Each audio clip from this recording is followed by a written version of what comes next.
Epstein island, जिसे little Saint James के नाम से भी जाना जाता है, जेफरी एप्स्टीन के साथ इसके संबंध के कारण काफी कुख्यात हो गया। जेफरी एप्स्टीन एक धनी वित्तीय विशेषज्ञ थे जिन पर नाबालिगों की यौन तस्करी का आरोप लगाया गया था। कैरिबियन में स्थित यह द्वीप एप्स्टीन के स्वामित्व में था और एक निजी आश्रय स्थल के रूप में कार्य करता था, जहां उन्होंने कथित तौर पर अवैध गतिविधियों में संलिप्तता की। जेफरी एप्स्टीन एक धनी वित्तीय विशेषज्ञ और दोषी यौन अपराधी थे जिनका पृष्ठभूमि वित्तीय सफलता और कई अवैध विवादों से चिह्नित है। यहां उनके पृष्ठभूमि का एक अवलोकन है। एप्स्टीन का जन्म 20 जनवरी 1953 को ब्रुकलिन, न्यूयॉर्क सिटी में हुआ था। वे ब्रुकलिन में एक मध्यम वर्गीय यहूदी परिवार में पले बढ़े और लफायट हाई स्कूल में पढ़ाई की। कॉलेज की डिग्री के बिना भी एप्स्टीन ने वॉल स्ट्रीट पर सफलता पाई, जहां उन्होंने निवेश बैंक बेयर स्टर्न्स में काम किया और बाद में 1982 में अपनी वित्तीय प्रबंधन firm J Epstein and company की स्थापना की। उनके संबंध और कथित संपत्ति ने उन्हें राजनेताओं, वैज्ञानिकों और हस्तियों सहित प्रभावशाली व्यक्तियों के साथ मेलजोल करने की अनुमति दी। एप्स्टीन ने वर्षों में कई उच्च प्रोफाइल निवेश किए, जिनमें रियल एस्टेट होल्डिंग्स, निजी द्वीप और एक निजी जेट शामिल है।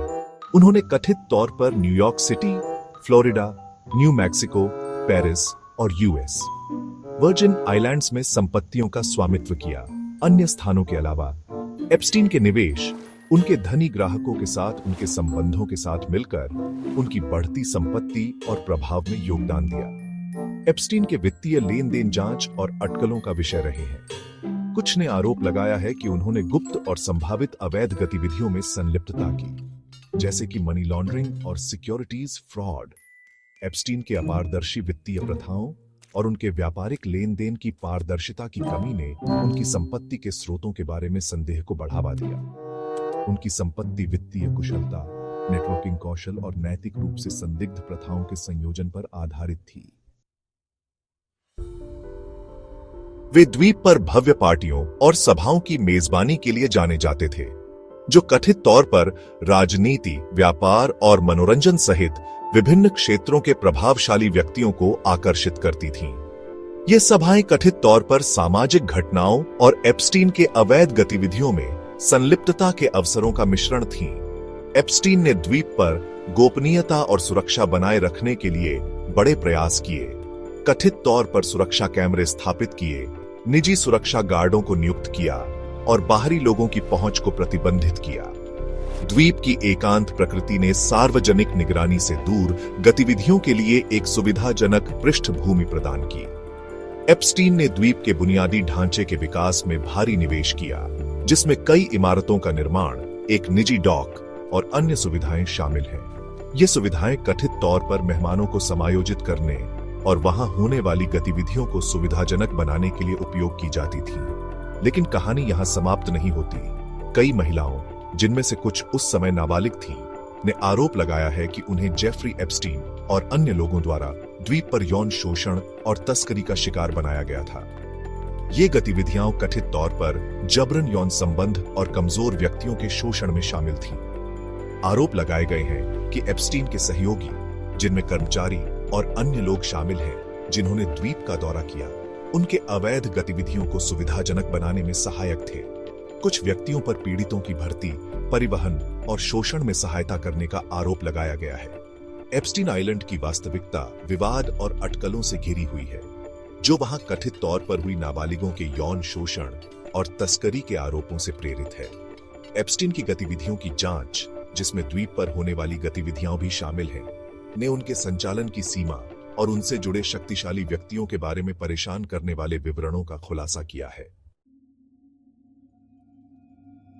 कई उल्लेखनीय व्यक्तियों को एप्स्टीन से जोड़ा गया है या मामले के संबंध में जांच का सामना करना पड़ा है।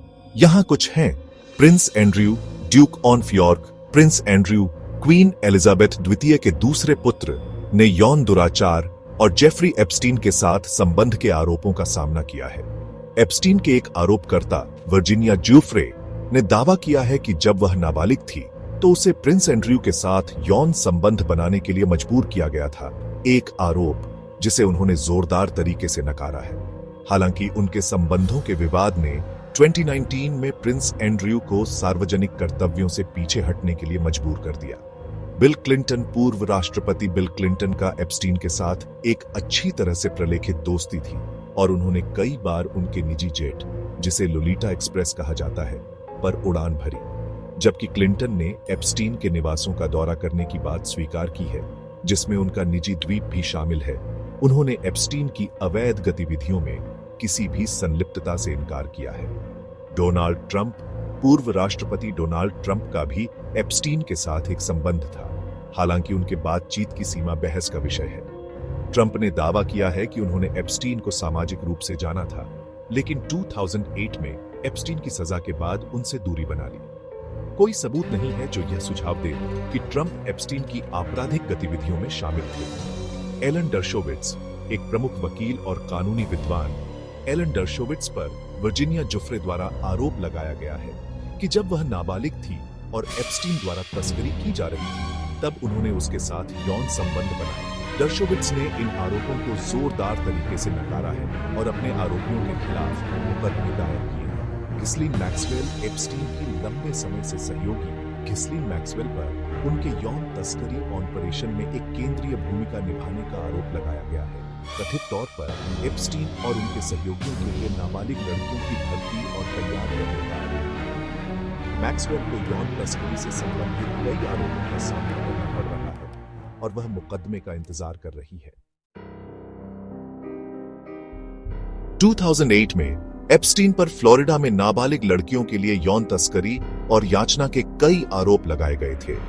उन्होंने अंततः नाबालिग के साथ वेश्यावृत्ति की याचना के एक आरोप को स्वीकार किया और एक विवादास्पद याचना सौदे के हिस्से के रूप में काउंटी जेल में 13 महीने की सजा काटी। इस सजा के बावजूद एप्स्टीन ने एक भव्य जीवन शैली बनाए रखी और कुछ सामाजिक मंडलियों में एक प्रमुख व्यक्ति बने रहे। कई महिलाओं, जिनमें से कुछ उस समय नाबालिग थीं, ने आरोप लगाया है कि उन्हें एप्स्टीन और अन्य शक्तिशाली व्यक्तियों के साथ यौन गतिविधियों में संलिप्त होने के लिए द्वीप पर भर्ती, तैयार और तस्करी की गई थी। ये गतिविधियां कथित तौर पर जबरदस्ती, हेरफेर और कमजोर व्यक्तियों के शोषण में शामिल थीं। जुलाई 2019 में एप्स्टीन को फ्लोरिडा और न्यूयॉर्क में नाबालिगों की यौन तस्करी के संघीय आरोपों पर फिर से गिरफ्तार किया गया। मैनहट्टन जेल में मुकदमे की प्रतीक्षा करते हुए अगस्त 2019 में एप्स्टीन ने आत्महत्या कर ली। मुकदमे की प्रतीक्षा करते हुए हिरासत में एप्स्टीन की आत्महत्या ने सच्चाई को उजागर करने के प्रयासों को जटिल बना दिया है। उन्होंने अपने बिस्तर की चादर का उपयोग करके अपने बिस्तर के ऊपरी हिस्से से लटककर आत्महत्या की। उन्हें पुनर्जीवित करने के प्रयासों के बावजूद उन्हें पास के अस्पताल में मृत घोषित कर दिया गया। उनकी मृत्यु ने कई षड्यंत्र सिद्धांतों को जन्म दिया और उनके अपराधों के आसपास की परिस्थितियों के बारे में सवाल उठाए।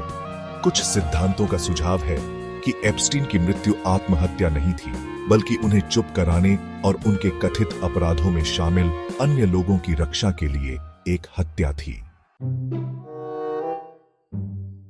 हालांकि यह ध्यान रखना महत्वपूर्ण है कि एप्स्टीन आइलैंड के बारे में विभिन्न आरोप और दावे किए गए हैं।